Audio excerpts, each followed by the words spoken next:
Welcome back, everyone, to a brand new episode from Solo Leveling Season 3. Before we dive into the intense events of Episode 4, here's a quick reminder. If you haven't already seen Episode 3, you definitely need to catch up. Episode 4 picks up right where things left off, and trust me, it won't make much sense unless you've seen what led up to it. So, pause here, check that out if needed, and once you're ready, let's get into the action. As chaos consumed the school, a powerful presence made itself known. It was none other than Jin Woo, who had finally arrived, and just in time. He reached out, placing his hand gently on his sister's head, his expression calm but filled with intensity. In a soothing voice, he reassured her that she was safe now, that everything was under control. Around them, the orcs began to retreat, a visible fear setting in as they felt the overwhelming pressure radiating from the hunter before them. Among the terrified orcs was one who stood out, Gorat of the Red Knives. He stared wide-eyed at the massive dragon looming over the scene, and the mysterious hunter exuding a power unlike anything he'd ever felt before. As Gorat attempted to speak, nervously introducing himself and asserting his rank, Jin Woo didn't even let him finish. Without turning his body, he raised his hand, pointed his index finger toward him, and with a sharp tone, commanded him to be silent. "Wait your turn," Jinwoo said coldly. He then turned back to his sister, embracing her tightly and apologizing for not arriving sooner. His concern for her was genuine, but his eyes held the kind of fury that only a brother could feel when someone had harmed his family. He scanned her face and immediately noticed the red mark, the result of the orc's brute strength lifting her into the air. That one detail ignited a storm within him. Without hesitation, he called forth one of his most trusted allies, his shadow commander, Ygritte. With a firm voice, he ordered Ygritte to look after his sister, ensuring her safety above all else. Jin Woo didn't stop there. More shadow soldiers appeared by his command, their silent presence brimming with lethal intent. He tasked them with escorting the rest of the students out of the now ruined school building. The orcs, who had once moved confidently through the halls, now stood frozen, paralyzed by the fear crawling up their spines. Some began to shift nervously, but Jin Woo's piercing eyes caught every movement. He raised his voice, firm and commanding, reminding them that he had already told them to stay put and wait for their turn. Outside, the massive dragon that had accompanied Jin Woo was waiting. Students, shocked and scared but unharmed, were being carefully loaded onto its back by the shadow soldiers. Meanwhile, one of the orcs dared to speak up. Confused and frightened, he muttered about Jin Woo's control over such terrifying warriors and questioned how a human could possibly understand their language. But his words received no response, only the gaze of a hunter who looked more like a god of war than a man. The orc realized then that no explanation was coming. He had no time to think further. Jin Woo was already moving. The orcs launched themselves forward, hoping their numbers could make a difference. But Jin Woo didn't budge. He waited calmly, watching them approach. The first orc swung with all his might, but Jin Woo effortlessly caught the blow between two fingers. The orc let out a guttural scream, agony tearing through his body. In mere seconds, he was crumpled to the ground, his feet smashing the earth as his massive form crashed down. Jin Woo ended it with a clean, precise kick that sent the orc flying into the rubble. Despite witnessing their comrade fall so easily, two more orcs made a run for it, hoping to escape the same fate. But Jin Woo had no intention of letting anyone walk away. He raised his hand and used his ruler's hand skill, a telekinetic force that grabbed both creatures mid-air. They struggled, suspended and helpless, until his fist clenched. Their bodies twisted grotesquely before being reduced to mangled, lifeless husks. The silence that followed was only broken by the panicked cries of the remaining orcs, who charged at Jin Woo in desperation. But Jin Woo didn't hold back. He surged forward, moving like a blur, his bare hands shredding through the enemy ranks. Orcs fell one after another, their bodies collapsing into heaps before they even knew what hit them. The floor became soaked in blood, and within seconds, the battle was over. All that remained was the orc leader, who cowered in a corner, too stunned to react. He stared at Jinwoo as if he were a demon, No, something worse, something untouchable.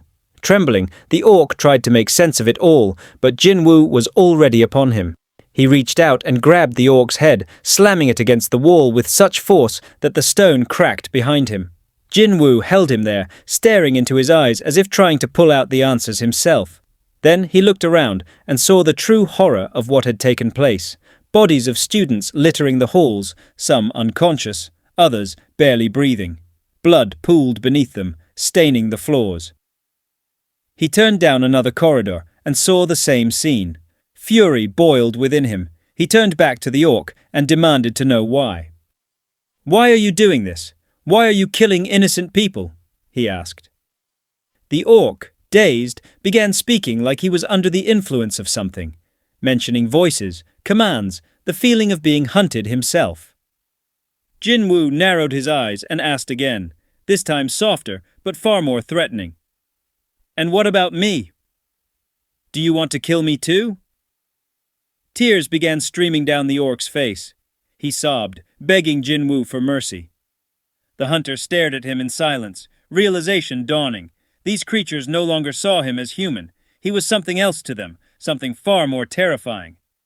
Then, without a word, his blade formed in his hand, gleaming with deadly energy. He looked at the orc one final time. "It doesn't matter anymore," Jinwoo said coldly. "I'll spare you, but you're not going to enjoy it." Elsewhere, deep within a massive dungeon, the Night Guild had begun their raid. Inside, a group of hunters was busy dealing with the aftermath of a brutal clash. One of the healers, a young woman with an anxious look, tugged on her teammate's robe. She tried to reason with him, explaining how costly these battles were. But her words fell on deaf ears. The Ant General, focused only on consuming the defeated monsters, didn't even acknowledge her. She watched in frustration as he devoured a vampire monster without hesitation. "Do you know how rare vampire soul crystals are?" she whispered, half in disbelief, half in anger. But her voice didn't stop the Ant General, who continued tearing through the corpses. As she tried to get closer, he accidentally scratched her with one of his claws. Startled, she looked up, prepared to yell at him, but what she saw next shocked her. The Ant General extended his massive claw and used healing magic on her wound.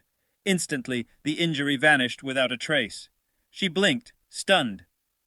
You used healing magic?" she asked, bewildered. It wasn't just that he had healed her. It was how effective the healing was. She couldn't wrap her mind around it. "How can a shadow creature heal better than me?"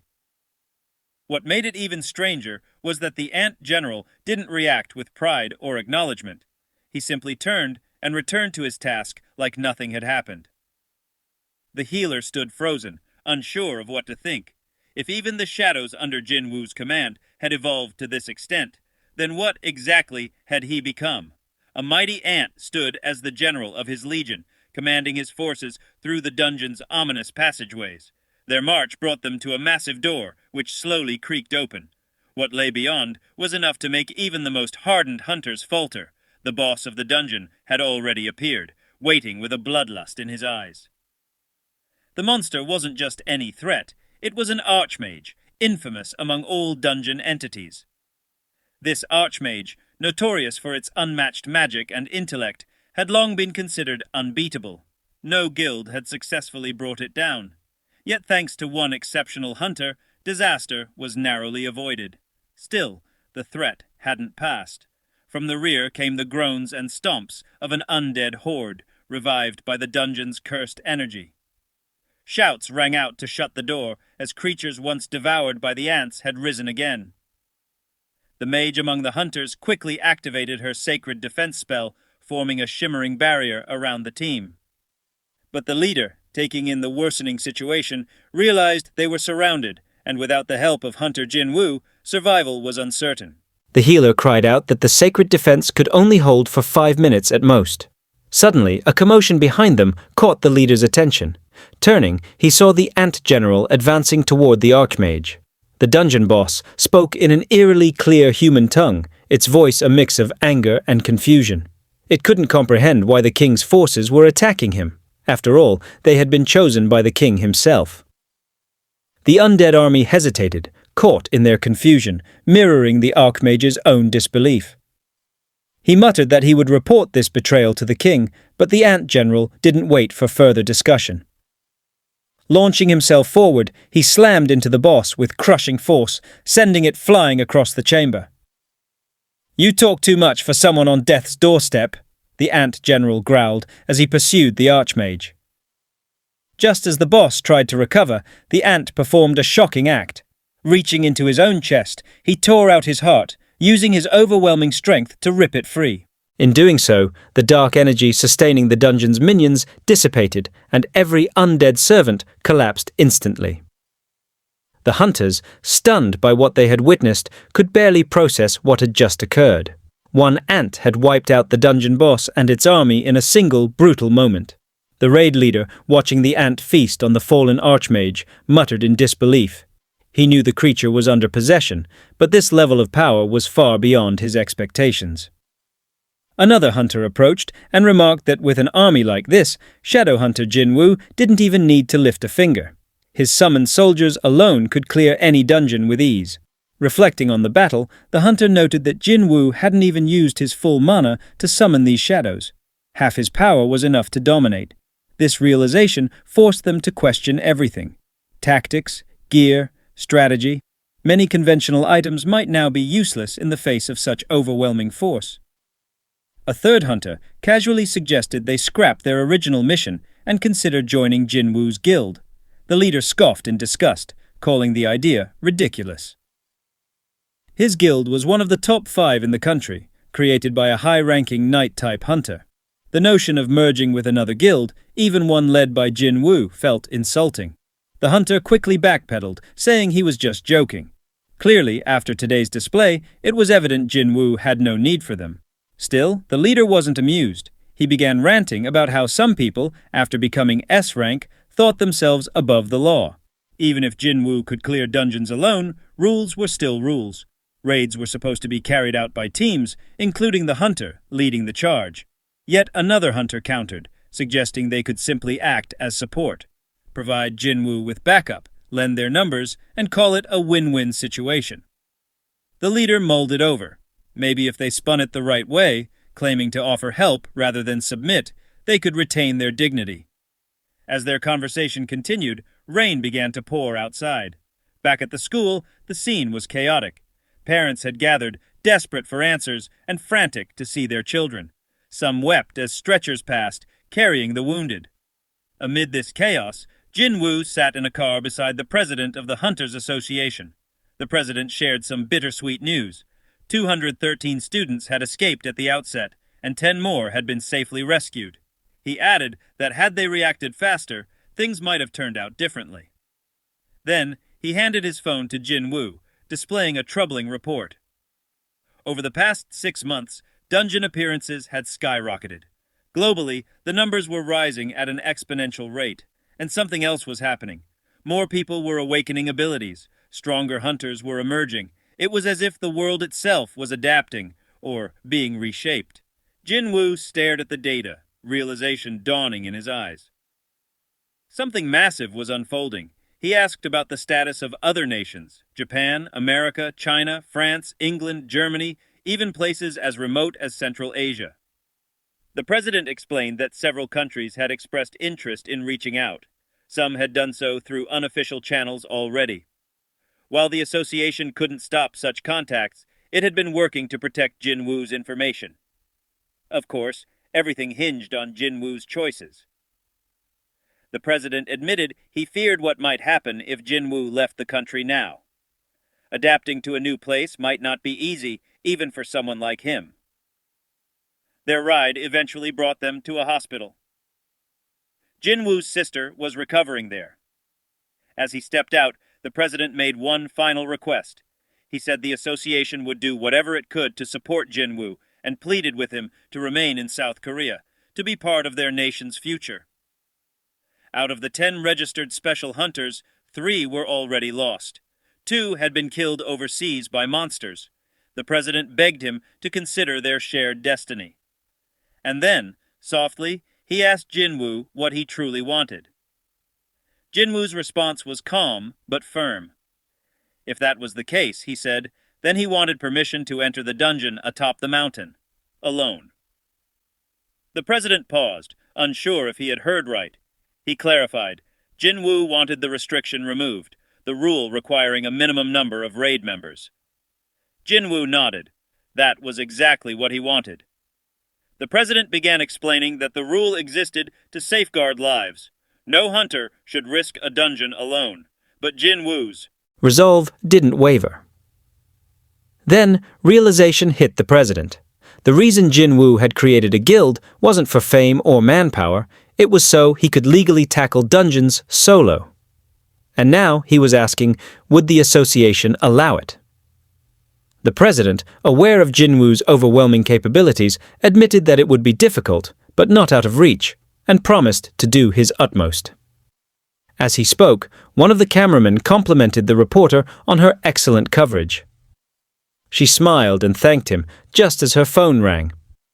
It was her brother, casually asking if she'd considered joining their guild instead of continuing to work in the shadow of their father's department. The sudden proposal left her confused. Her brother, Jinho, then asked if she had heard about Jinwoo's return to Korea. She confirmed she had, though her thoughts were more preoccupied with the fact that their guild still needed one more member to be official. She playfully accused Jinho of trying to recruit her into a guild that didn't even exist yet, joking that he must have gotten mixed up with some shady character. But Jinho insisted that if she knew who that person was, she'd be stunned. Standing nearby, Jinwoo was taken aback. It turned out this was the person Jinho had mentioned earlier. Jinho introduced her, Soo-hyun, his cousin, and a high-ranking hunter.